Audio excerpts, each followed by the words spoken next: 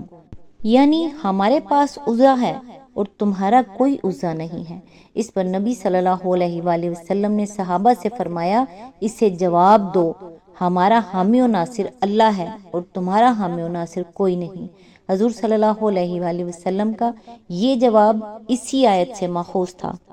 آیت نمبر 12، ایمان لانے والوں اور نیک عمل کرنے والوں کو اللہ ان جنتوں میں داخل کرے گا جن کے نیچے نہریں بہتی ہیں، اور کفر کرنے والے بس دنیا کی چند روزہ زندگی کے مزے لوٹ رہے ہیں،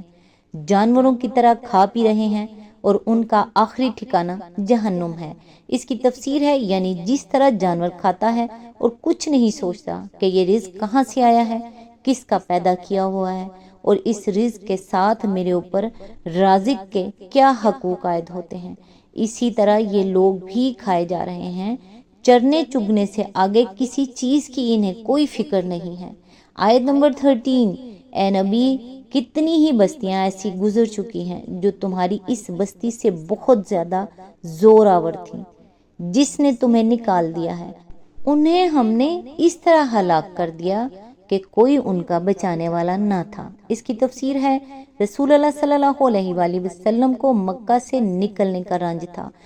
جب آپ صلی اللہ علیہ وآلہ وسلم ہجرت پر مجبور ہوئے تو شہر سے باہر نکل کر آپ صلی اللہ علیہ وآلہ وسلم نے اس کی طرف رخ کر کے فرمایا تھا، مکہ تو دنیا کے تمام شہروں میں خدا کو سب سے زیادہ محبوب ہے، اور خدا کے تمام شہروں میں مجھے سب سے بڑھ کر تجھ سے محبت ہے۔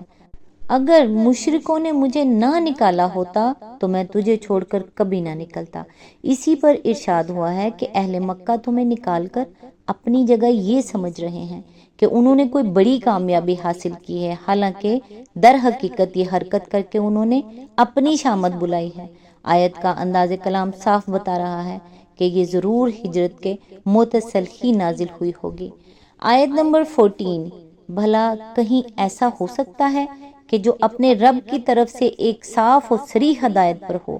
وہ ان لوگوں کی طرح ہو جائے جن کے لیے ان کا برا عمل خوشنما بنا دیا گیا ہے اور وہ اپنی خواہشات کے پیرو بن گئے ہیں۔ اس کی تفسیر ہے، یعنی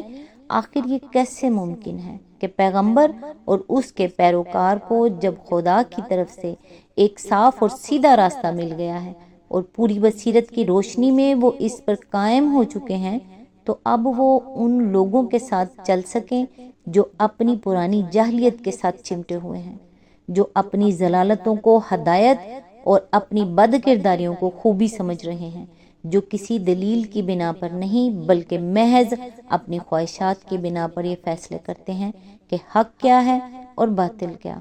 اب نہ تو اس دنیا میں ان دونوں گروہوں کی زندگی ایک جیسی ہو سکتی ہے اور نہ آخرت میں ان کا انجام یکساں ہو سکتا ہے۔ آیت نمبر 15، پرہیزگاروں کے لیے جس جنت کا وعدہ کیا گیا ہے اس کی شان تو یہ ہے کہ اس میں نہریں بہہ رہی ہوں گی نتھرے ہوئے پانی کی، نہریں بہہ رہی ہوں گی ایسے دودھ کی جس کے مزے میں ذرا فرق نہ آیا ہوگا، نہریں بہہ رہی ہوں گی ایسی شراب کی جو پینے والوں کے لیے لذیذ ہوگی، نہریں بہہ رہی ہوں گی صاف شفاف شہد کی، اس میں ان کے لیے ہر طرح کے پھل ہوں گے اور ان کے رب کی طرف سے بخشش۔ کیا وہ شخص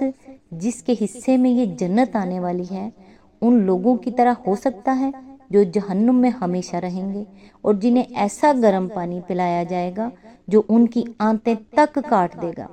اس کی تفسیر ہے، اصل الفاظ ہیں ماء غیر آسن۔ آسن اس پانی کو کہتے ہیں جس کا مزہ اور رنگ بدلا ہوا ہو یا جس میں کسی طرح کی بو پیدا ہو گئی ہو۔ دنیا میں دریاؤں اور نہروں کے پانی عموماً گدلے ہوتے ہیں، ان کے ساتھ ریت، مٹی اور بسا اوقات طرح طرح کی نباتات کے مل جانے سے ان کا رنگ اور مزہ بدل جاتا ہے اور کچھ نہ کچھ بو بھی ان میں پائی جاتی ہے۔ اس لیے جنت کے دریاؤں اور نہروں کے پانی کی یہ تعریف بیان کی گئی ہے کہ وہ غیر آسن ہوگا، یعنی وہ خالص صاف ستھرا پانی ہوگا، کسی قسم کی آمیزش اس میں نہ ہوگی۔ اسی آیت کے ضمن میں آگے فرمایا، حدیث مرفوع میں اس کی تشریح یہ آئی ہے کہ وہ جانوروں کے تھنوں سے نکلا ہوا دودھ نہ ہوگا، یعنی اللہ تعالیٰ یہ دودھ چشموں کی شکل میں زمین سے نکالے گا اور نہروں کی شکل میں اسے بہا دے گا۔ ایسا نہ ہوگا کہ جانوروں کے تھنوں سے اس کو نچوڑا جائے اور پھر جنت کی نہروں میں ڈال دیا جائے۔ اس قدرتی دودھ کی تعریف میں بیان کیا گیا ہے کہ اس کے مزے میں ذرا فرق نہ آیا ہوگا، یعنی اس کے اندر وہ ذرا سی بسانت بھی نہ ہوگی جو جانور کے تھن سے نکلے ہوئے ہر دودھ میں ہوتی ہے۔ اسی آیت کے ضمن میں آگے فرمایا، حدیث مرفوع میں اس کی تشریح یہ آئی ہے کہ اس شراب کو انسانوں نے اپنے قدموں سے روند کر نہ نچوڑا ہوگا، یعنی وہ دنیا کی شرابوں کی طرح پھلوں کو سڑا کر اور قدموں سے روند کر کشیدگی ہوئی نہ ہوگی، بلکہ اللہ تعالیٰ اسے بھی چشموں کی شکل میں پیدا کرے گا اور نہروں کی شکل میں بہا دے گا۔ پھر اس کی تعریف یہ بیان کی گئی ہے کہ وہ پینے والوں کے لیے لذیذ ہوگی، یعنی دنیا کی شرابوں کی طرح وہ تلخ اور بودار نہ ہوگی جسے کوئی بڑے سے بڑا شراب کا رسیا بھی کچھ نہ کچھ منہ بنائے بغیر نہیں پی سکتا۔ سورہ صفات میں اس کی مزید تعریف یہ کی گئی ہے کہ اس کے پینے سے نہ جسم کو کوئی ضرر ہوگا نہ عقل خراب ہوگی، آیت نمبر 47۔ اور سورہ واقعہ میں فرمایا گیا ہے کہ اس سے نہ درد سر لاحق ہوگا نہ آدمی بہکے گا، آیت نمبر 19۔ اس سے معلوم ہوا کہ وہ شراب نشہ آور نہ ہوگی بلکہ محض لذت و سرور بخشنے والی ہوگی۔ اسی آیت کے ضمن میں آگے فرمایا، یہ بھی حدیث مرفوع میں اس کی تشریح یہ آئی ہے کہ وہ مکھیوں کے پیٹ سے نکلا ہوا شہد نہ ہوگا، یعنی وہ بھی چشموں سے نکلے گا اور نہروں میں بہے گا، اسی لیے اس کے اندر موم اور چھتے کے ٹکڑے اور مری ہوئی مکھیوں کی ٹانگیں ملی ہوئی نہ ہوں گی، بلکہ وہ خالص شہد ہوگا۔ اسی آیت کے ضمن میں آگے فرمایا، جنت کی ان نعمتوں کے بعد اللہ کی طرف سے مغفرت کا ذکر کرنے کے دو مطلب ہو سکتے ہیں۔ ایک یہ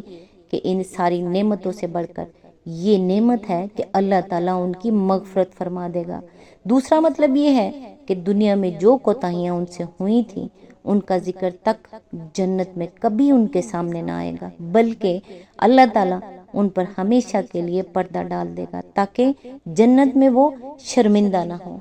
آج تک کے لیے بس اتنا ہی، نیکسٹ انشاءاللہ آیت نمبر 16 سے سٹارٹ کریں گے۔ تب تک کے لیے دعاؤں میں یاد رکھیے گا۔ اللہ حافظ۔